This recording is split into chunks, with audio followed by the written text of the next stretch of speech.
사도행전 2장 37절부터 47절까지의 말씀, 제가 한 절, 여러분들이 한 절 읽겠습니다. 그들이 이 말을 듣고 마음에 찔려 베드로와 다른 사도들에게 물어 이르되, 형제들아, 우리가 어찌할꼬 하거늘. 베드로가 이르되, 너희가 회개하여 각각 예수 그리스도의 이름으로 세례를 받고 주사함을 받으라. 그리하여 성령의 선물을 받으리니. 이 약속은 너희와 너희 자녀와 모든 먼데 사람 곧 주우리 하나님이 얼마든지 부르시는 자들에게 하신 것이라 하고, 또 영화로 확정하며 분하여이르되 너희가 이 폐역한 세대에서 구원을 받으라 하니. 그 말을 받은 사람들은 세례를 받음에 이날의 신도의 수가 3,000이나 더하더라.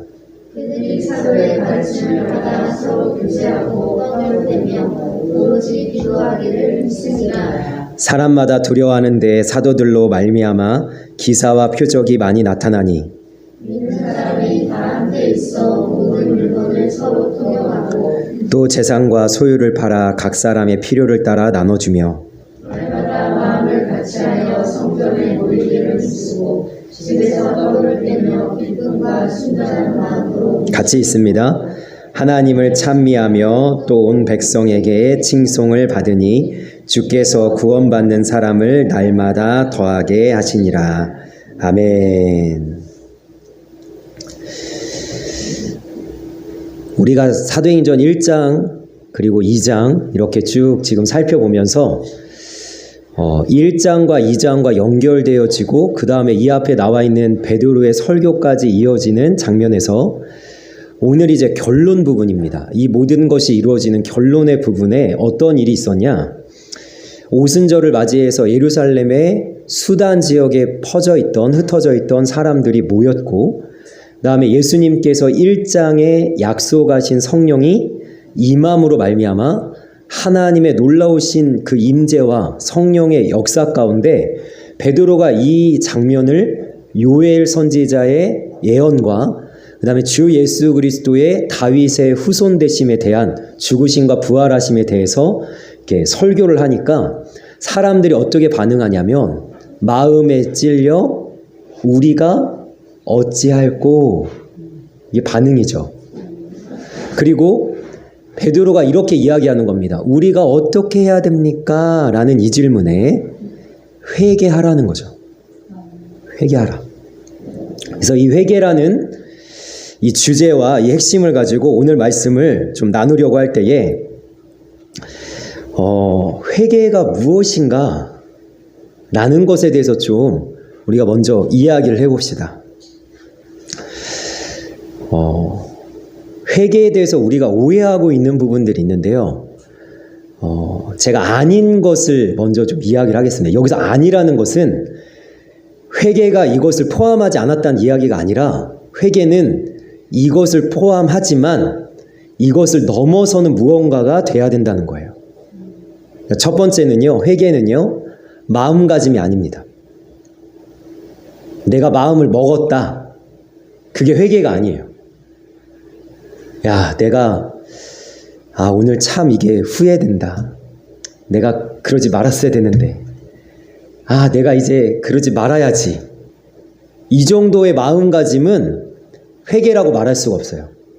자, 여기서 우리가 마음가짐을 넘어서면 두 번째 뭘 하게 되냐면 결단을 하게 됩니다.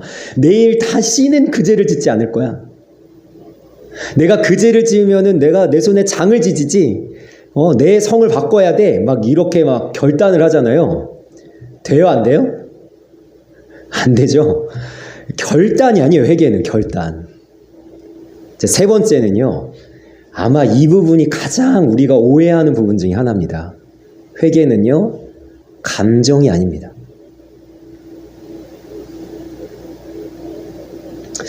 우리가 예수 그리스도의 십자가 앞에 나아가서 그 십자가의 은혜와 그 사랑과 그 놀라운 그 생명을 다하는 우리를 향한 그 구원의 역사를 바라볼 때 우리의 눈에 눈물이 난단 말이에요.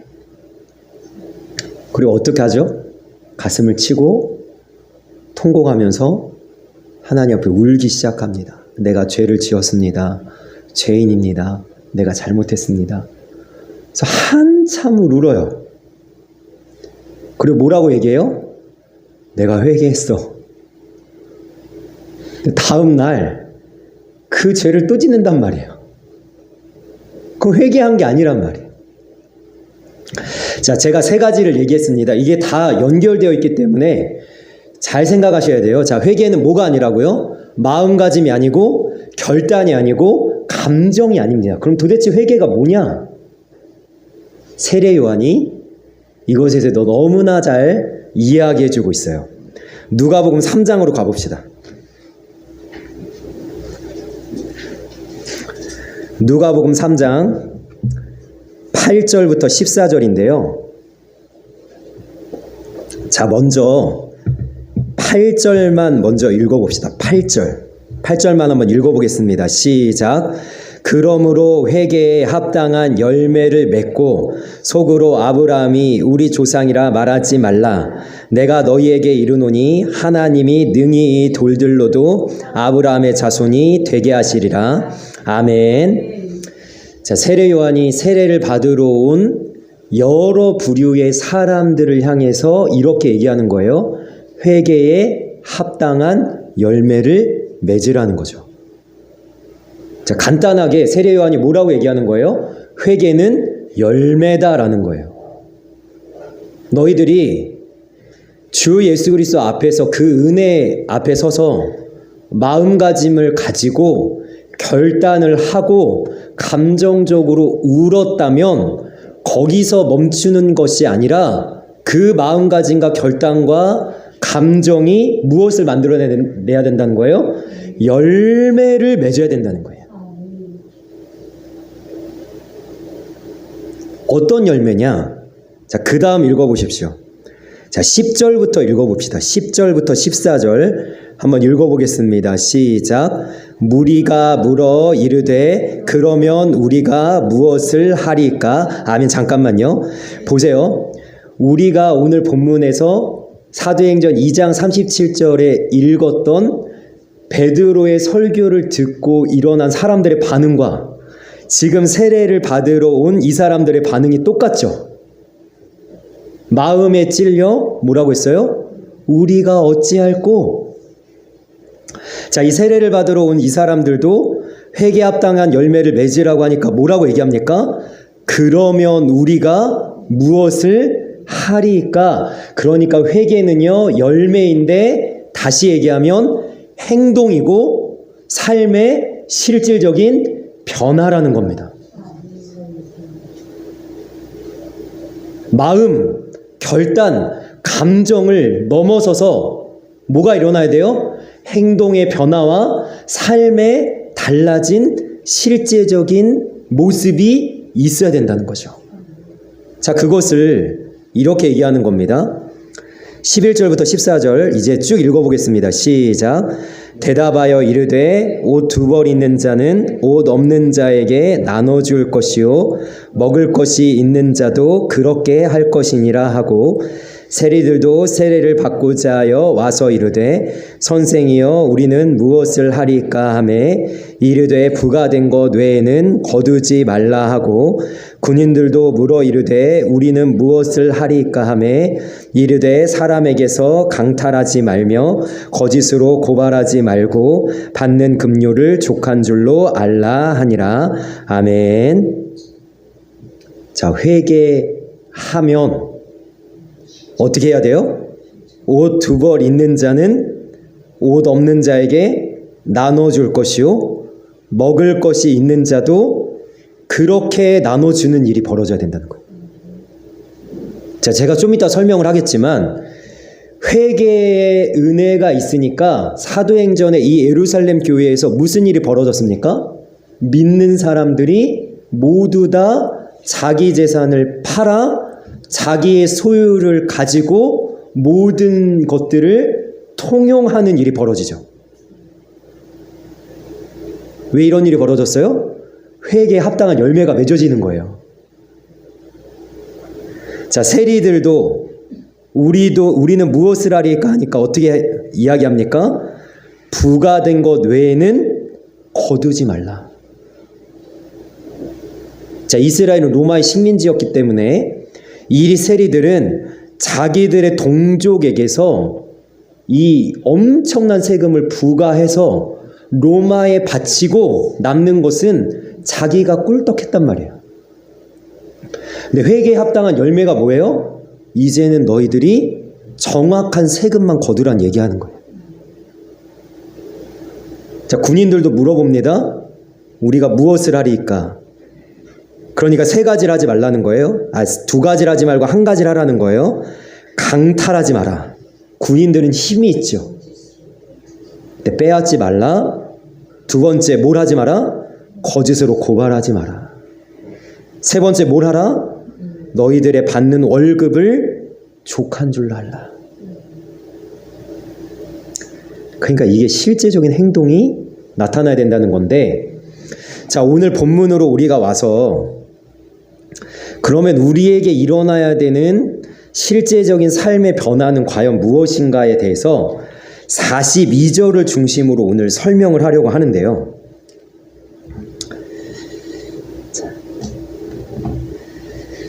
자, 2장, 사도행전 2장 42절. 자, 제가 오늘 말씀의 제목에 이 세 가지의 변화를 이렇게 좀 정리를 해봤습니다.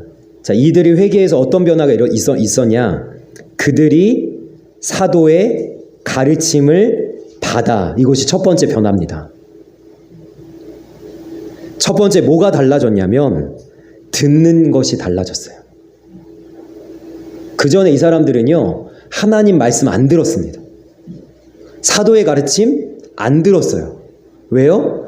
하나님과 상관없는 삶을 살았거든요. 그런데 오늘 성령의 임재를 경험하고 그 다음에 하나님의 역사를 경험하고 나서 이 사람들이 회개하고 나니까 뭐예요? 하나님 말씀이 너무 듣고 싶은 거예요. 듣는 것이 달라진 거예요. 이제는 사도들의 가르침을 받기 시작한 거예요. 첫 번째, 듣는 것에 변화가 있었습니다.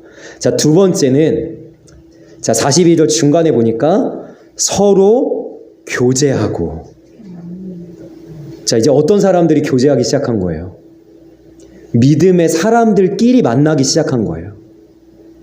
그전에는 각기 흩어진 자리에서 하나님과 상관없는 삶을 방탕하고 타락하고 그 다음에 가르침을 따라 사는 삶이 아닌 그런 그냥 세상 사람들과 어울리고 세상 사람들을 만나면서 살았는데, 이제는 믿음의 사람들의 공동체 속에 들어와서 믿음의 사람들만 교제하고 만나는 은혜가 있었다는 겁니다. 그러니까 두 번째는 뭐가 달라졌냐면 만남이 달라졌어요. 자, 세 번째는 뭐가 달라졌냐면, 자, 이들이 모여서 교제하여서 하는 일이 뭐냐면 떡을 떼며 오로지 기도하기를 힘쓰니라. 아멘. 자, 가르침을 받아요. 듣는 게 달라지고 교제하며 만남이 달라지니까 뭐가 달라졌냐면 삶의 방향이 달라졌어요. 여기서 떡을 뗐다는 것은 두 가지 의미가 있는데요. 음식을 나눴다는 1차적인 의미가 있지만 이 사도행전에 나올 때 떡을 뗐다라는 의미는 뭐냐면 성찬을 했다는 겁니다. 모일 때마다 뭐 했어요? 예수님을 기념하고 예수님의 살과 피를 나누는 일을 했다는 겁니다. 그러니까 이들의 삶의 방향은 오로지 뭐예요? 예수 그리스도, 그 다음에 기도, 그 다음에 46절에 보니까 날마다 마음을 같이하여 성전에 모이기를 힘쓰고, 47절에 보니까 하나님을 찬미하며, 오로지 예배하는 데 마음을 다 쏟는 거예요. 기도하고 모이고 찬송하고 그 다음에 성찬하고.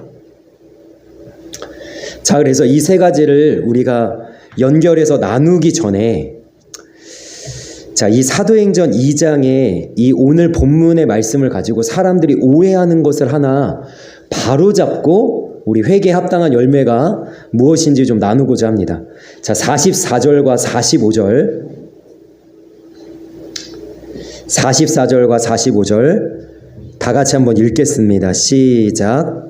믿는 사람이 다 함께 있어 모든 물건을 서로 통용하고 또 재산과 소유를 팔아 각 사람 사람이 필요를 아멘. 자, 보세요. 이 모든 소유를 팔아서 나누고 그 다음에 서로 모든 물건을 서로 통용하는 이것을 가지고 성경에서도 공산주의를 이야기하고 있지 않냐라고 하는 사람들이 있어요. 똑같은 것 같죠? 자, 제가 이게 공산주의가 아니라는 아주 결정적인 한 가지만 이야기하겠습니다. 공산주의는 자발적이 아니에요. 어떻게 하죠? 정부가 다 걷어서 공평하게 나눠준다고 하는데 공평하게 나눠요, 안 나눠요? 오늘 본문에 나와 있는 이 사람들의 모습은 자발적이에요. 왜 이렇게 했죠? 은혜를 받았기 때문에, 그리고 우리는 예수 그리스도 안에서 다 형제요 자매이기 때문에, 한 가족이요 식구이기 때문에, 이제는 너희들과 우리가 하나이기 때문에 자발적으로 하는 겁니다. 1948년에 우리가 광복을 이루고 나서요, 남한은 남한대로 토지개혁을 했고요, 북한은 북한대로 토지개혁을 합니다. 여러분, 이 토지개혁을 왜 하냐면요, 남한 같은 경우는요, 전국 토지의 85% 이상이 지주들이 다 갖고 있었어요. 그러니까 대부분의 사람들이 뭘로 살았냐면 소작농으로 살았다는 거예요.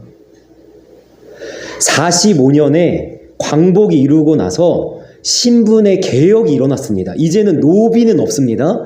그런데 노비가 없는데 사람들이 노비로 사는 거예요. 왜 노비로 살아요? 지주가 모든 땅을 다 차지하고 내가 경제적 노비로, 소작농으로 사는 겁니다. 그래서 40%에서 75%를 떼는 거예요, 지주들이. 그래서 남한이 토지개혁을 할 때 어떻게 하냐? 유상 매수를 합니다. 지주한테 돈을 주고 전국 토지를 다 정부가 사들이고, 그 다음에 소작농들에게 유상 배분을 하는 거예요. 자, 이제 더 이상 소작을 할 필요가 없어요. 딱 5년만 30%만 내면 네 땅이야, 이렇게 한 거예요. 이게 남한의 토지개혁이에요. 근데 북한은 어떻게 하는지 아세요? 북한도 토지개혁을 해요. 무상 몰수를 합니다. 자, 어떤 차이인지 아시겠죠? 무상, 다 뺐었어요. 그리고 어떻게 해요? 무상 배분을 하는 거예요. 그리고 정부가 40% 이상을 가져가요. 그러니까 북한의 3%를 먹이기 위해서 나머지 97%가 지금까지도 뼈빠지게 고생하고 있는 이 비현실적인, 이 정말로 불공평한 이 공산주의를 지금 본문에 나와 있는 이 부분과 연결 지으면 될까, 안 될까요? 연결 지으면 안 된다는 거예요. 왜? 이건 자발적이고 공산주의는 자발적이지 않기 때문입니다. 자, 이제 여기까지 이해하셨으면, 자, 오늘 42절 말씀에 제가 우리가 회개에 합당한 열매를 맺는 부분이 세 가지가 있다고 얘기했어요. 첫 번째, 뭐가 달라졌어요? 듣는 것. 두 번째, 뭐가 달라졌습니까? 만나는 사람들이 달라졌습니다. 제가 지난주 주일 저녁에 어차피 다음 주에 해야 될 본문은 정해져 있잖아요. 그래서 제가 다음 주에 설교할 본문을 묵상을 하면서 42절 말씀을 가지고 이 세 가지를 제가 정리를 한 거예요. 그리고 일주일 동안 묵상을 하는데요, 제가 들음을 따로, 만남을 따로 이렇게 정리하려니까 정리가 안 돼요. 그래서 제가 결론을 내렸어요. 어떻게 결론을 내렸냐면, 듣는 것과 만나는 것을 같이 해야 되겠다. 이거는 분리할 수가 없다. 자, 왜 분리할 수가 없는지 제가 예를 몇 가지 들어드리겠습니다. 하와가 선악과를 따먹죠. 하와가 왜 선악과 따먹죠? 뱀의 말을 들었죠. 자, 들었죠. 자, 그러면 하와는 왜 뱀의 말을 들었죠? 자, 보세요. 뱀은 선악과에서 기다렸습니다. 그죠? 자, 그러면 하와가 선악과에 안 가면 되는 거예요. 그럼 들을 일이 없죠. 그런데 보세요. 뱀은 왜 선악과에서 기다렸을까요? 성경에 다 나와 있지 않지만 아마도, 제 말이 꼭 맞는 건 아닙니다. 그러나 아마도 하와는 모든 동산의 나무의 실과는 먹을 수 있지만 먹을 수 없는 유일한, 자기에게 허락되지 않은 유일한 그 하나, 선악과에 대한 미련과 아쉬움과, 그죠? 어떻게 하면 저거를 먹을 수 있을까라는 어떠한 마음으로 아마 그것을 매일 배회하고 있었을지도 몰라요. 자, 이해가 되시죠? 자, 뱀이 이제 기다리고 있는 거예요. 하와가 오늘도 올 거야.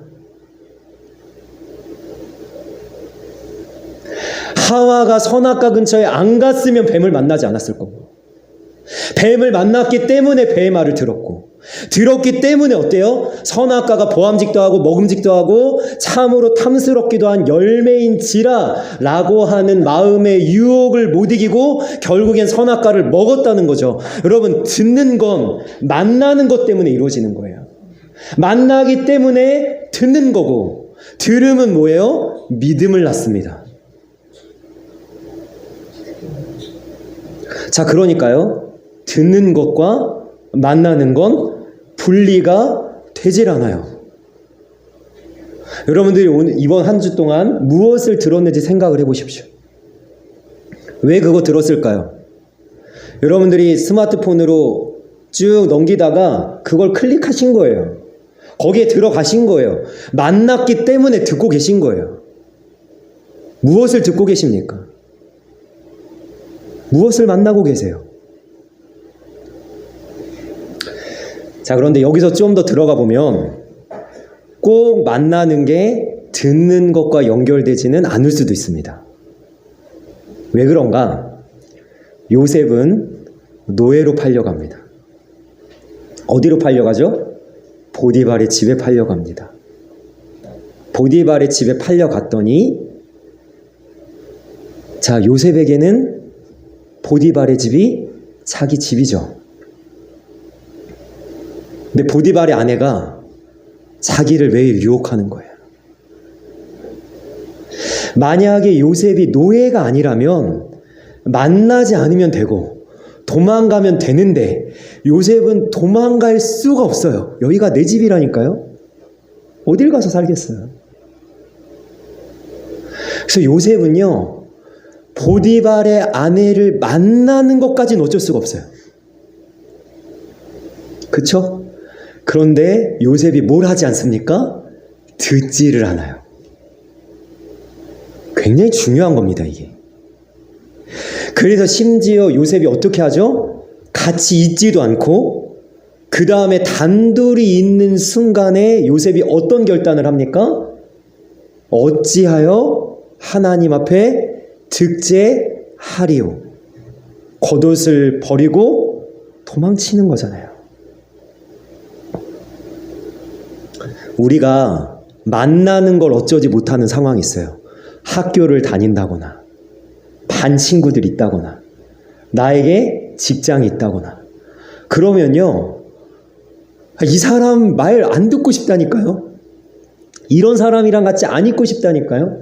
어떨 때는요, 내가 듣지 말아야 될 말을 내가 듣고 있을 수도 있어요. 어쩔 수 없이. 내가 이 학교를 그만둘 수도 없고, 내가 이 직장을 그만둘 수도 없고, 내가 이 만남을 멈출 수 없기 때문에. 그런데 우리가 그때에도 어떻게 해야 됩니까? 요셉처럼 듣는 것을 여러분 막으셔야 돼요.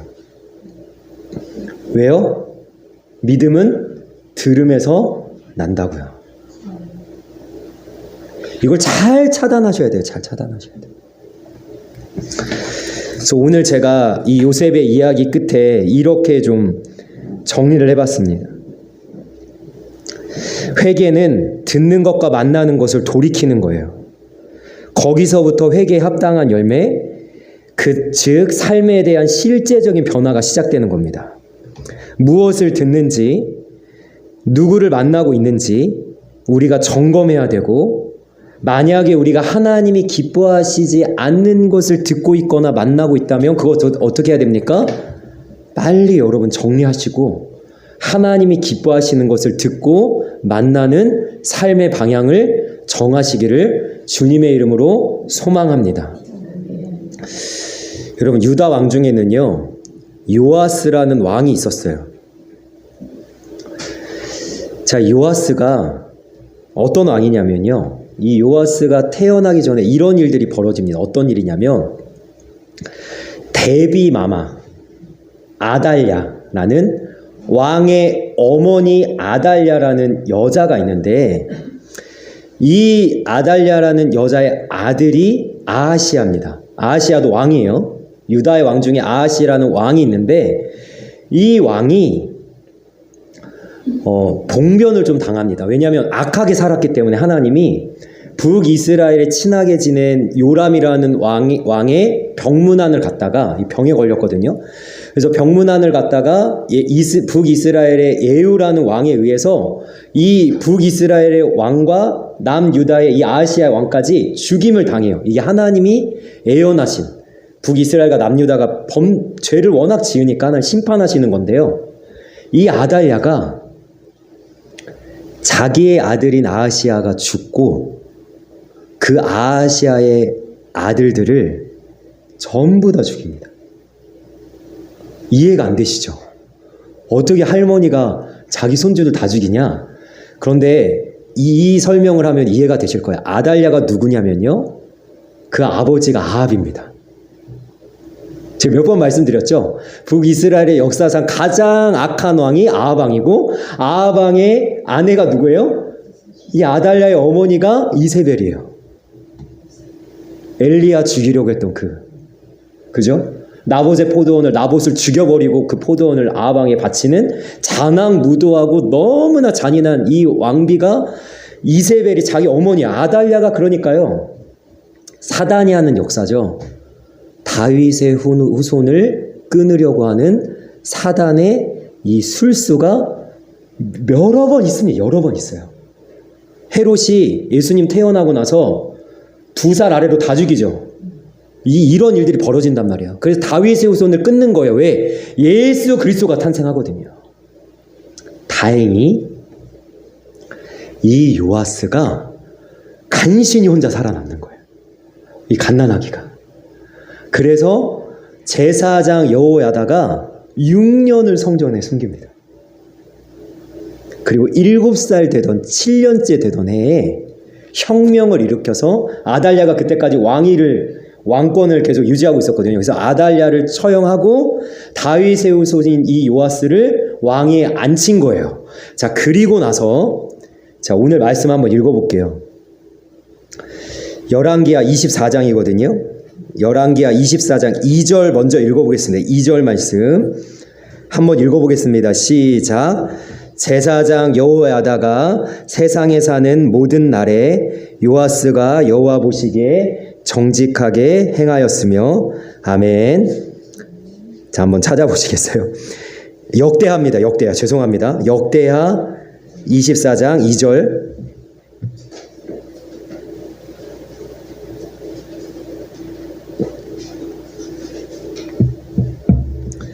역대하 24장 2절 말씀 같이 읽겠습니다. 시작. 제사장 여호야다가 세상에 사는 모든 날에 요아스가 여호와 보시기에 정직하게 행하였으며, 아멘. 제사장 여호야다가 성전에서 6년 동안 숨기고 7살 되던 때에 왕위에 앉혔어요. 그러니까 이 요아스는 누구의 말을 들으면서 살았습니까? 제사장 여호야다의 말을 듣고 살 때는 하나님 아버지 앞에서 정직하게 행했다니까요. 네, 17절과 18절 한번 읽어보겠습니다. 시작. 여호야다가 죽은 후에 유다 방백들이 와서 왕에게 절하매 왕이 그들의 말을 듣고 그의 조상들의 하나님 여호와의 전을 버리고 아세라 목상과 우상을 섬겼으므로 그 죄로 말미암아 진노가 유다와 예루살렘에 임하니라. 아멘. 여러분, 여호야다가 죽고 나니까 요아스가 더 이상 여호야다의 말을 못 들어요. 그리고 누구의 말을 들어요? 백성들의 말을 듣는 거예요. 백성들이 이렇게 얘기하는 거예요. 제사장 여호야다가 죽었으니 이제 다시 좀 바알 좀 섬깁시다.